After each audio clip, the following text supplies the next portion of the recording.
আমি এই মুহূর্তে দাঁড়িয়ে আছি আয়শা ফিলিং স্টেশনে এবং এখানেও সাধারণ যে মোটরসাইকেল বাইকার আছে ব্যক্তিগত যারা, তো তাদেরও উপচে পড়া ভিড় এবং সকাল 7টা থেকে সমস্ত পাম্পের মতন এই একই পাম্পেও কিন্তু তেল দিচ্ছে বলে আমরা দেখতে পাচ্ছি। এখানে শুধুমাত্র পেট্রোলই দিচ্ছে।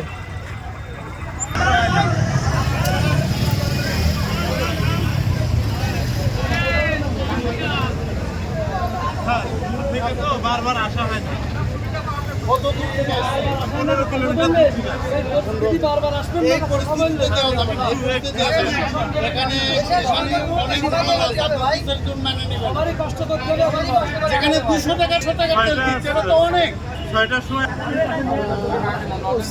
জেলাল হোসেন কালীগঞ্জ থানার তাদের উপস্থিতিতে এখানে তেল দেওয়া হচ্ছে এবং খুব সুন্দরভাবে প্রত্যেকেই তেল নিচ্ছে এবং আমরা দেখতে পাচ্ছি এখানে ভিড় কিন্তু সেই প্রত্যেকটা পাম্পের মতোই এখানে পর্যাপ্ত ভিড় আছে। প্রত্যেকের 500 টাকার করে তেল দিচ্ছে এখানে।